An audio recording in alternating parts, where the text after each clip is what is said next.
Many years back, when people had events, they believed they had to manage it themselves. They had to handle the refreshments, the catering, the food, the drinks, everything involved in it. Some even felt that it's a measure of your worth as a woman if you're able to successfully handle everything. But now in the 21st century, things have changed. People now feel comfortable leaving the catering of their events up to experts, people that actually are in the business. So now we have a caterer who is here to discuss it with us. Her name is Temiloluwa Kolawole. Thank you for coming. Thank you for having me. Good morning. Good morning. So what do you feel is responsible for this shift in the mentality of people that they now feel comfortable leaving up the refreshment of their parties to caterers? I feel basically people just don't want to be stressed anymore. They want to enjoy their events, like every bit of the events, because looking at it, once you have an event and you have to handle drinks, you have to handle food, you don't get to enjoy your event. You just end up serving people and you don't like get to take those memories. Like, so what's the point of the event anyway? So now people don't want to be overburdened with responsibilities. They just want to have a good time at their event. So when you can pay people to do that and get value for your money, so why not? So people are now opening up to the idea. Have you ever had someone micromanage the menu list or maybe your work? Yes.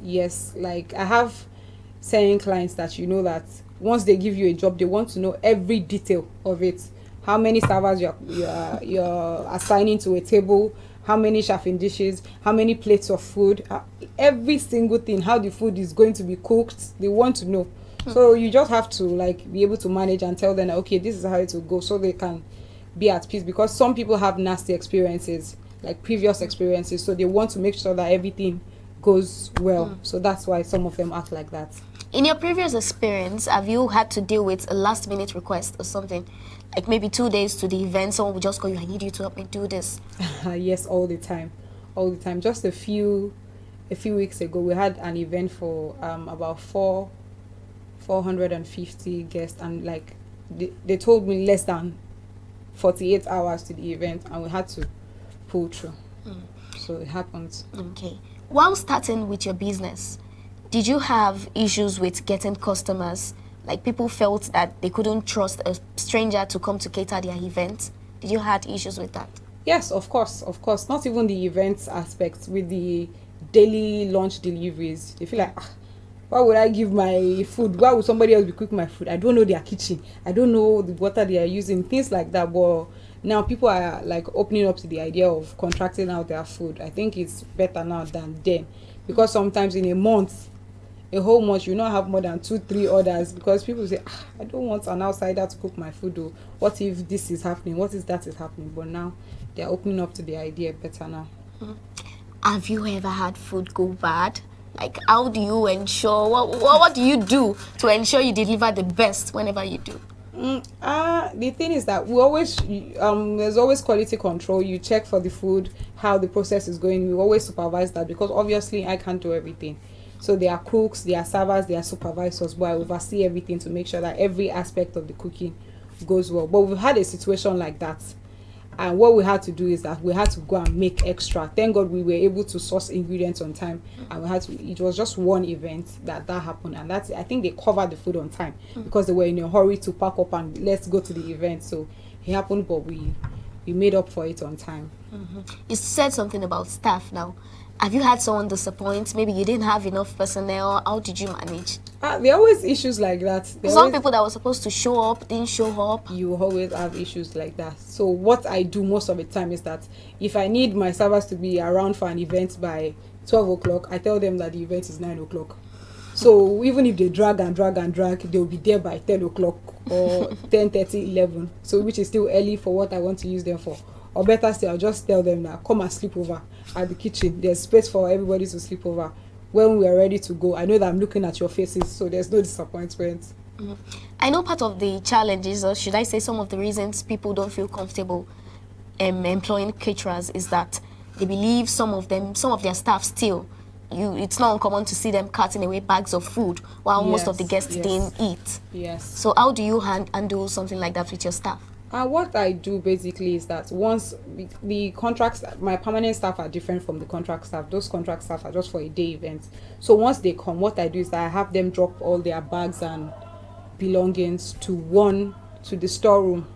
So everything they will drop everything in the storeroom. All they have is their phones or their wallets. That's all.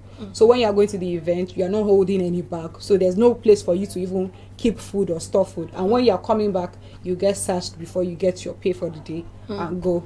I'm curious, do they eat? Yes, we always, it's our own duty to give them food. So before we head out to events, we'll serve them their food, and when we're coming back from the event, we'll serve them food as well, so that they don't get to say, oh, I've not eaten, that's why I want to steal food or do all that. They're always well fed. So do you cater to dietary restrictions? Some people will say, oh, I don't eat meat, I don't do this. Like, how difficult is it for you to work that into your plan? When we're in the talking stage, we always make inquiries. You don't like oil? Is there anything you don't like? You don't like oil? You don't like your food spicy? We ask for all that. So sometimes people say, oh, I don't have any restriction, just do as you like. I like when people say just do it. But at the same time, when people say, oh, I don't like oil, you just have to adhere to it, because it might be as a result of health complication. So you just have to adhere to it. So now we have a lot of caterers out there.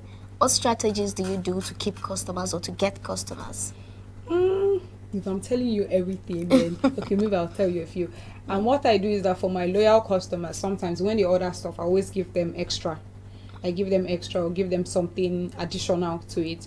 Or when they refer people, I give them a thank you gift. Oh, thank you for the referral. Maybe a plate of food or something, just to make sure that they are satisfied and happy and want to do more. Like when we're doing our anniversary, just last month, we were giving like a few people that were referring customers, we gave them free plates of small chops. Some we gave them food. Our loyal customers, we gave them like trays of food. So yeah, that makes them want to patronize more and like spread the word about your business. Okay. You train people?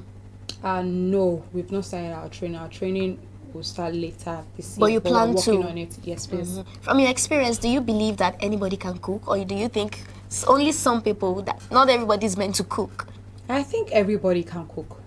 I think everybody can cook. If you like set your mind to learn how to cook, everybody can cook. But what I'm not sure of is if everybody can do the food business, because trust me, it takes a lot, and it's much more like behind the scenes. There's so much that goes on behind the scenes than the beautiful spread you see at events. There's a lot of work that goes on behind the scenes.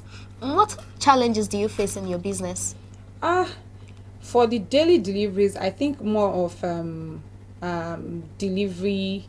We have issues with delivery companies sometimes, because it's a thing for you to pack your food and wrap it well. It's another thing for them to deliver the food exactly the way you gave them. Sometimes they will just pack the food with something else, and at the end of the day, the food doesn't get to the customer looking nice. So we have to do a replacement, or we have to, beg the customer or look for an alternative.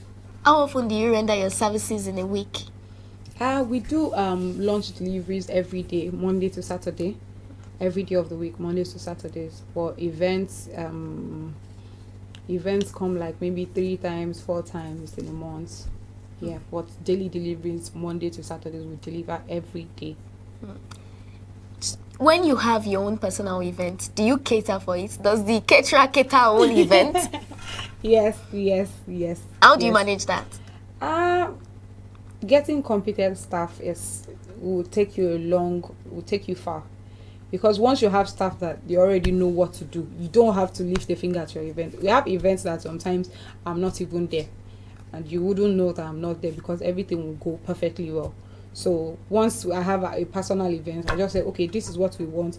I get everything, the supplies. I'll go and get the supplies. Then you do the cooking, you supervise, and everything goes on perfectly well. Tips for anyone that wants to go into the catering business? I think first of all, you should go for proper training. If you can afford it, you should go for proper training. Learn how to cook. Then presentation as well matters. Sometimes when I just started and I cook some food, the food might not actually be sweet, but the way I'll package it and make it, like, you'll be like, oh wow, I want to eat it. But me that I cooked it, I know that it doesn't taste nice, but you looking at it, you want it. It has to appeal to your eyes so first. Presentation matters a lot. Then you have to be patient, because customers with food, same people are always hungry. So when you are delaying with their food, they will say so many things to you. Why is my food not here? You have to be patient. to be able to deal with everybody. If not, you're just going to talk to customers, and the next thing they call you out, oh, you're a very rude person and all this thing. So you have to be patient. Yes, you have to be patient. And I think also there are some things that you have to do yourself before you try to delegate, like going to the markets and getting stuff yourself. Don't like completely put somebody to handle all that for you. Like, you have to still be actively involved every day. No matter how many staff you have to be actively involved in what you do. So you can't just open a business and say, oh, this person is there, don't worry. You have to be involved. I think that's it. Thank you very much. Thank you for joining so us. much for having me. She's Temiloluwa Kolawole. She's a caterer. She has been discussing with us how catering has evolved in the 21st century and how people now feel comfortable giving up their events to caterers. Thank you for joining us. Thank you for having me. Back to the studio now.